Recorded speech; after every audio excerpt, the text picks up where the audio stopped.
Okay. Good afternoon, everyone. I'll be talking about post-operative management of solid organ transplant patient in the ICU mainly. So the time given to me is around 25 minutes. I'll try to do justice to the topic in the given time. So the number of solid organ transplants being performed worldwide is now increasing annually, the renal being the most common, around 57.7%, followed by liver, heart, lung, and others being the intestinal, pancreas, and transplants. Now, the overall survival of most solid organ transplant patients has improved because of the improving surgical techniques and improving medical management post-surgery. So hence there is increasing likelihood to encounter these patients in different clinical settings and also in exams. Our focus today will be discussing about the post-liver transplant and the post-renal transplant patients. So starting with the liver transplant patients first. So liver transplant surgery itself provokes a major physiological stress to the end-stage liver disease patients who already have portal hypertension and coagulopathy, they're thrombocytopenic, they have other organ dysfunctions other than liver also. And there are rapid hemodynamic changes which occur during the surgery, massive fluid shifts, alteration in the electrolyte and acid-base imbalances because of the surgery. Now, the progression of the recovery would depend upon preoperative patient status like the MELD score or presence or absence of HPS or HRS in the preoperative stage, or graft quality like graft steatosis or graft weight, which we call as GRWR, graft recipient weight ratio, or development of postoperative complications. So the early postoperative care would include initial resuscitation and supportive care for the recovery of major organ systems, the graft function assessment and induction of immunosuppression, and monitoring and treatment of postoperative complications. So how an ideal postoperative ICU course should be like? The patients who come after liver transplant, it's generally a prolonged surgery. They are generally sedated, mechanically ventilated and monitored closely for a few hours or a day or two post-surgery in the ICU. So we expect a wakefulness and a normal mentation after the surgery, expecting stable hemodynamics, achievement of adequate muscle tone, power, and improvement in the liver functions, that is decreasing lactates, improving INR, decreasing liver enzymes, and there's no hypoglycemia as the liver starts to function, and improvement in platelet count as well post-operatively. Also, we need to check the urine output. It should be adequate. The drain output, which is there, the output should start converting from the serosanguinous output to ascites, and the volume also should start to come down. On Doppler ultrasound that we do on surveillance basis, there should be normal flow pattern. So this is the ideal post-operative course that we expect a post-liver transplantation to have. But it's not always so. There are some complications that we may encounter in the post-operative period. So this is the basic outline under which we'll be discussing these post-transplant patients: the cardiovascular, pulmonary, renal, neurological, GI, metabolic, the allograft function itself, infection surveillance and immunosuppression. So this infection surveillance and immunosuppression will be talking towards the end of the lecture. Now coming to the cardiovascular hemodynamics, so what are the concerns? Basically, first is the post-reperfusion syndrome. So what is post-reperfusion syndrome? It is basically a cardiac complication which happens intraoperatively. There is a drop in the mean arterial blood pressure by around 30% for 1 minute, and it generally occurs 5 minutes after the reperfusion and is generally transient, would recover in around 5 minutes. It happens in around 30% of the LT patients, but in some patients in whom it doesn't recover, it may have a lasting effect in the post-operative period. So it can cause a decrease in heart rate, can cause bradycardia and decreased contractility, and also can cause some malignant arrhythmias. Another is the post-operative myocardial ischemia or stress cardiomyopathy, systemic hypertension which may develop early or late, and persistent hypertension may be there because of sepsis. So these patients require continuous hemodynamic monitoring in the immediate post-operative period, and there are massive fluid shifts intraoperatively which can lead to hemodynamic instability. We need to exclude any ongoing bleeding, so a regular inspection of the intra-abdominal drains should be done. We should do regular assessment for adequate perfusion, looking at the urine output, the cardiac output, the decreasing lactates, and resolving metabolic acidosis. So in the immediate post-operative period, the hypotension is generally because of the third space losses, vasodilation and reforming as it happens. And adequate fluid resuscitation is required, but excess also should be avoided, as the excess resuscitation with fluids can lead to graft congestion and can lead to graft dysfunction also. So before we go on to treat the hypotension, we need to categorize which sort of hypotension is it, whether it is a cardiac cause or a vasodilatory hypotension. If required, noradrenaline is the vasopressor of choice. For arrhythmias, for example, atrial fibrillation, we need to correct the electrolyte and acid-base imbalances, as they are generally common in the post-operative period. So for these, beta blockers and calcium channel blockers are used. Try and avoid amiodarone as far as possible.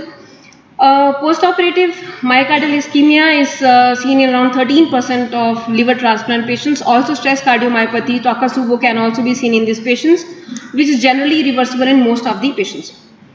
Hypertension, which is, if it is seen in early phases, it is because of elevation in plasma endothelin 1 and lack of analgesia or sedation. Late onset hypertension could be because of the CNIs, calcineurin inhibitors, that we give for immunosuppression. Coming to the pulmonary system, as we have said that these patients generally require a day or two of ventilation post-operatively. So the pulmonary complications are also common in the liver transplant patient, ranging from 40 to 47%, which could vary from mild to severe forms. So these may be of non-infectious or infectious origin, and patients may have atelectasis, pleural effusion, or a decreased respiratory drive because of sedation or narcotics that we have given previously. They may develop fluid overload or pulmonary edema, which could be of cardiogenic or non-cardiogenic origin, and because of multiple blood transfusions, patient may also develop TRALI, which is transfusion-associated lung injury, or also they can develop ARDS. Since the patient needs sometimes ventilator support, there may be a delay in extubation. Patient may develop VAP, so VAP prevention bundles need to be observed. If the patient has had hepatopulmonary syndrome pre-operatively, they may have a persistent HPS even in the post-operative period. So the management for that is generally supportive, and it would reverse in around 90% of the patients within 1 year, and in most of them within the 3 months post-operative period. So coming to the renal complications, one is the hepatorenal syndrome, which the patients can develop, acute tubular necrosis because of perioperative hypotension, drug-related nephrotoxicity because of calcineurin inhibitors and other antibiotics or any other drugs which are nephrotoxic, and sepsis causing the multi-organ dysfunction, which involves the kidney. So majority of the liver transplant patients would have some degree of renal dysfunction post-operatively. Pre-operative renal dysfunction is the independent predictor of post-operative post-transplant morbidity and mortality, and up to 10% of the patients would require dialysis post-op. If the patients were dependent upon dialysis before surgery or they have intrinsic renal disease, the combined liver and kidney transplant could be an option for them. And management for renal dysfunction includes maintaining of euvolemia and normal pressures, fluid resuscitation, vasopressors if required, and minimizing the use of nephrotoxic drugs, and if required, renal replacement therapy should be given. Now next is the neurological complications. It affects around 15 to 30% of the patients post-operatively. Encephalopathy could be because of the graft dysfunction itself, or they may have altered level of consciousness because of the sedatives that we may have given, or the patients developing psychosis post-operatively, or if there is any acute change in the mental status, or the patient develops seizures, then we should rule out, check the drug levels, as the patient is on immunosuppressants also. So the drug levels should be checked, blood sugar levels should be checked, and also we need to rule out any cerebrovascular accident. So these patients may also develop CNS hemorrhages because of the coagulopathy. Then we also need to rule out CNS infection and posterior reversible encephalopathy syndrome, which is seen in less than 1% of the recipients, and generally it is CNI induced, calcineurin inhibitor induced. Then again, sepsis or uremia because of renal failure, it can cause encephalopathy in these patients. The next is GI system. So generally what would happen is that post-operatively serum bilirubin concentration would gradually start to fall to normal levels in the first week. The transaminases would peak during the first 3 days, and slowly they start to level off from then, and if the graft is functioning well, and also the gamma glutamyl transferase and alkaline phosphatase levels, they would also rise to 4 to 5 times of normal and then they start to coming down to normal in the next few days. Synthetic functions, that is the serum albumin and INR, they also start to normalize after the third day. Our goal should be to start enteral nutrition as early as possible, except in the patients who have got Roux-en-Y choledochojejunostomy. So in the post-operative, the calorie requirement should be is around 25 to 30 kilocalorie per kg per day, and proteins 1.5 to 2 gram per kg per day. We can encounter patients with upper GI bleed, which the reason could be peptic ulcer disease, stress gastritis, bleeding from the anastomosis site, or patient developing portal venous thrombosis and causing varices. Lower GI bleed could be because of colitis, which generally would develop in the later stage. Colitis could be because of CMV or Clostridium difficile, or non-infectious ulcers because of the steroids. Technical complications like general, as we see in the post-operative period, post-operative ILS could be there, and also these patients may develop ascites. Now coming to electrolytes, correction of sodium. If there is hyponatremia, the correction, as we know, it should be gradual. Sodium rise of around 10 MEQs per deciliter per day. Hypomagnesemia is generally exacerbated in the post-transplant patient by the excessive blood loss by use of some medications like loop diuretics or calcineurin inhibitors or even amphotericin B. Use of cyclosporin or tacrolimus lowers the seizure threshold, especially if hypomagnesemia is present. So we need to maintain a magnesium level of more than 2 mg per deciliter, and serum phosphorus level of 2.5 mg per deciliter should be kept, so that we can avoid respiratory muscle weakness and also altered oxygen hemoglobin dissociation curve, which depends on 2,3 DPG, as we know. Serum calcium levels also should be maintained in the normal range. Now glycemic control. Initial post-op phase, there could be hyperglycemia, which could be because of stress, surgical stress itself. As we give steroids for immunosuppression, it could be because of that, and also insulin resistance, which is associated with the liver failure. Hypoglycemia, if it is there, it may indicate an inadequate graft function, right? Or in some cases of severe sepsis, they can also develop hypoglycemia. Hypothermia, it is common in the post-transplant period, and it may precipitate metabolic acidosis and can accentuate the coagulopathy. Mild metabolic acidosis is generally common in the immediate post-operative period, but as we resuscitate the patient, as we give them vasopressors to maintain their mean pressures, the metabolic acidosis should start to improve. Now, if there is persistent metabolic acidosis and we have ruled out other causes of metabolic acidosis, it warrants a suspicion of dysfunction of the graft. Now, slightly delayed acidosis may indicate sepsis, and advisable is to monitor the lactate serially.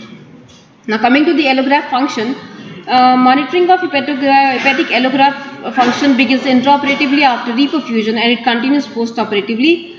Early elevation of bilirubin and transaminases may be indicators of preservation injury. And transaminase usually would peak, and the peak would be less than 2000 units per liter, and should decrease rapidly over initial first 24 to 48 hours post-op. Hemolysis of transfused blood and ischemia reperfusion injury may lead to post-operative hyperbilirubinemia even if the graft is functioning normally. Now, what is primary non-functioning graft? It is defined as a severe form of reperfusion injury that results in irreversible graft failure without underlying surgical complication or rejection. There is no rejection, there is no surgical complication, but the graft is not functioning. So the patients, since the graft is not functioning, they would have signs of continued poor hepatic function, that is persistent coagulopathy, hypoglycemia, acidosis, bile production is not there, and mentation is altered, there is hemodynamic instability. In the absence of retransplantation, the mortality in these patients will approximate around 80%, and thus the treatment of choice for these patients would be urgent retransplant. So there is UNOS criteria for PNF, which is development of graft dysfunction within 7 days of transplant with the transaminase AST level of more than 5000 and one or both of the following, that is INR of more than 2.5 and acidosis with the arterial pH less than 7.3 or a venous pH less than 7.25 or a lactate level of more than 4 millimole per liter. Now coming to rejection, rejection affects around 30% of the transplant patient at some point after transplant, if not immediate, maybe late. Manifestation as elevation of bilirubin or transaminase level again, and biopsy is required to confirm the diagnosis of rejection. Management would include increasing the baseline levels of immunosuppression for milder episodes, while for the moderate or severe episodes, a pulse steroid therapy or antibody therapy or plasmapheresis may be done. Now, the biliary complications may manifest as biliary leak, biliary structs, or biliary stricture. So, the biliary leak typically occurs early within the first month after the surgery and can be managed by ERCP with stenting, or it may also need surgical revision depending upon the, it's basically individualized as for the patient. And biliary strictures, they can be anastomotic or non-anastomotic. The non-anastomotic strictures are ischemic type strictures, and ERCP with balloon dilatation and with or without stenting is the choice of treatment for these strictures. The HAT, hepatic artery thrombosis, the incidence is higher in the children, ranging around from 5 to 10% compared from adults, where it is 3 to 5%. It again presents as rising transaminases, bile leak, coagulopathy and fever. Patient may have hemodynamic instability and may also, as it worsens, can develop ARDS.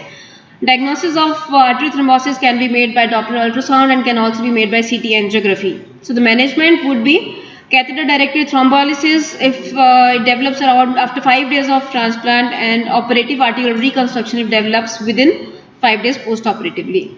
If this is unsuccessful, retransplantation is needed. Occasionally, very occasionally, hepatic artery thrombosis would be asymptomatic. And next is portal venous stenosis or portal venous thrombosis. It is rare, more commonly seen in children again. Whenever it would happen, it will cause a rapid deterioration in the clinical state of the patient, causing hepatic dysfunction, ascites, renal failure, hemodynamic instability, congestion and intestinal congestion and GI bleeding. So again, the diagnosis is made by Doppler ultrasound or by CT angiography. Again, surgical thrombectomy may be successful, but often urgent retransplant is required, and if it's left untreated, the mortality approximates around 100% in these patients. Now, the late portal venous thrombosis may allow normal liver function, but usually results in variceal bleeding and ascites. Now, next, coming to kidney transplant. So, post-kidney transplant, the immediate graft function is indicated by brisk diuresis and a consistent downward trend in serum creatinine. Graft function depends upon cold ischemia time, donor age, donor diabetes, etc. So, incidence of dysfunctional graft is more common in the cadaveric donors compared from the live donors, and it approaches around 25%. The early graft dysfunction could be caused by some medical or by some surgical causes. Medical, like acute tubular necrosis, acute rejection, recurrence of kidney diseases, and surgical like hemorrhage, arterial and renal vein thrombosis, and renal artery stenosis, and urological complications. So, discussing them in brief, a line about each. Acute tubular necrosis is a diagnosis of exclusion, and it is more common, as I said, in deceased donor recipients, mostly because of the prolonged ischemia times. Around 95% of the recipients with ATN would recover. In some cases, they may need HD for several weeks. Acute rejection is diagnosed by kidney biopsy, and there is two types of rejection that we see, that is cellular rejection or antibody-mediated rejection. Cellular rejection is a lymphocytic attack which is against the donor tissue and is treated with steroids or thymoglobulin, and antibody-mediated is most often treated with a course of plasmapheresis and IVIG or sometimes rituximab also. Arterial thrombosis is a devastating complications because the renal arteries are end arteries.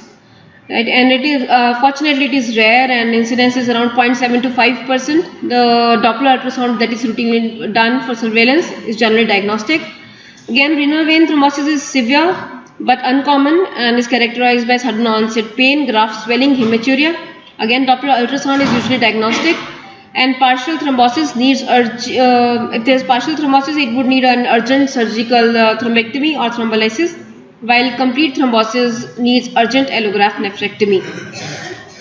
Then transparent renal artery stenosis is diagnosed on arteriography and is managed by percutaneous balloon dilation or surgical repair.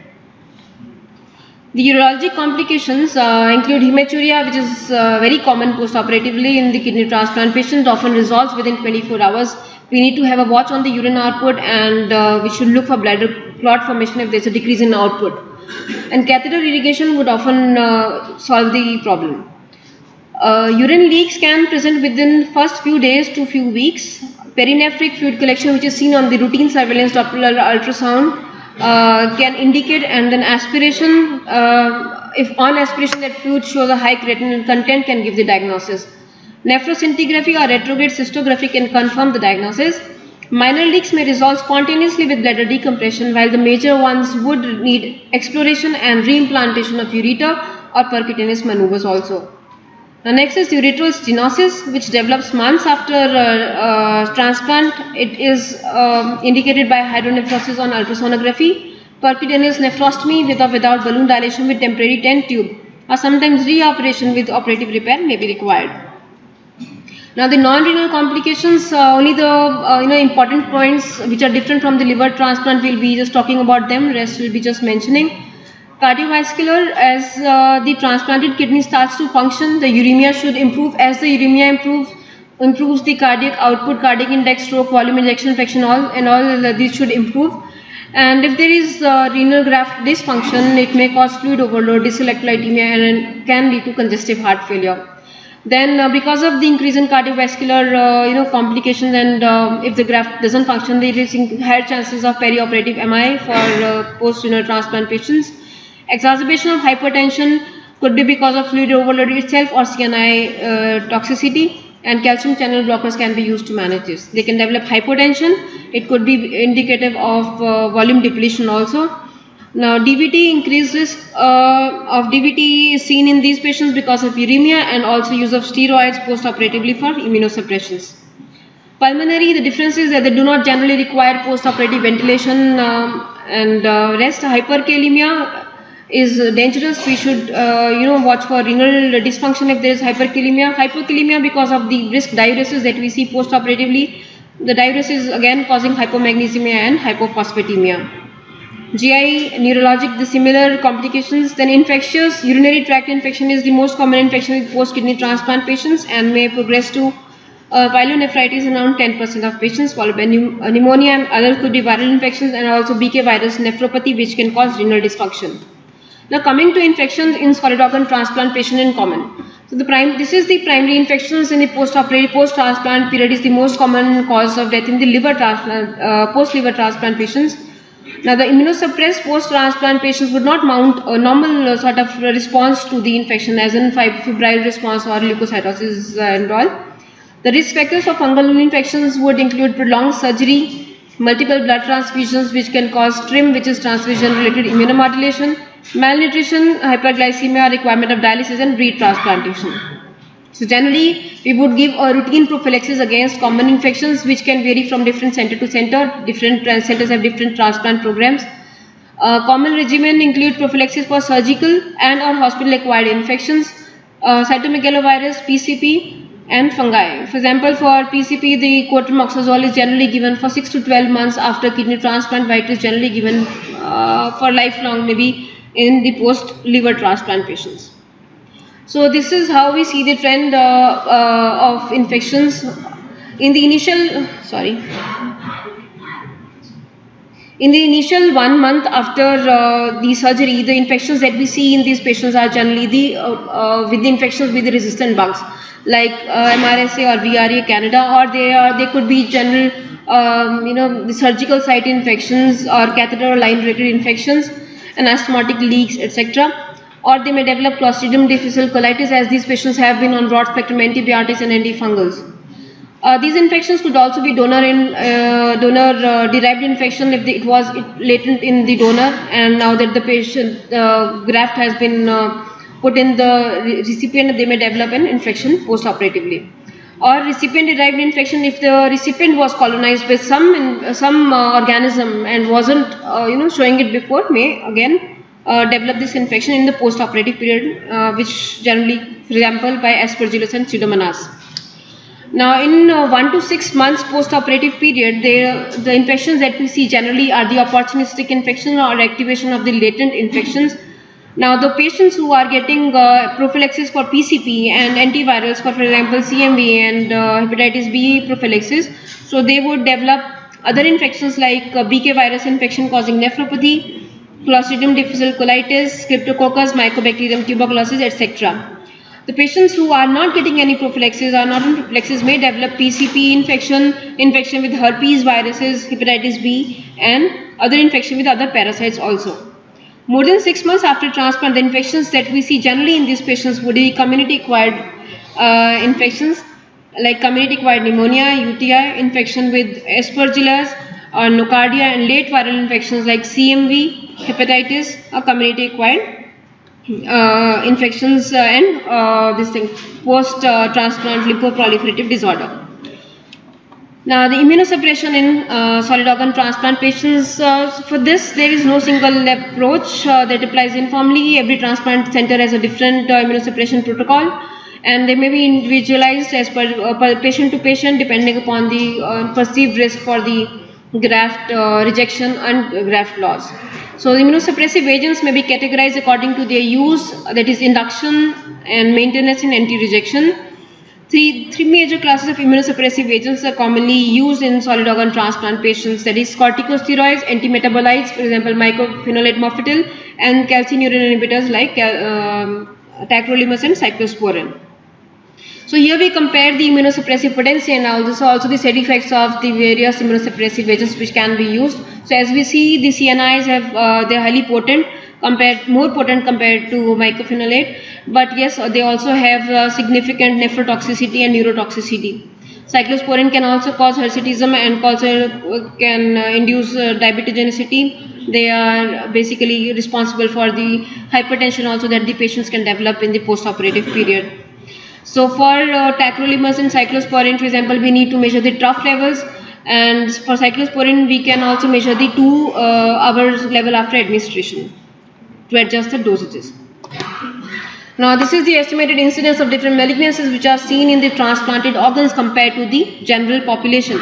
So the incidence of post-transplant lymphoproliferative disorder, the lymphomas, is around 30 to 50 fold higher as compared to the general population.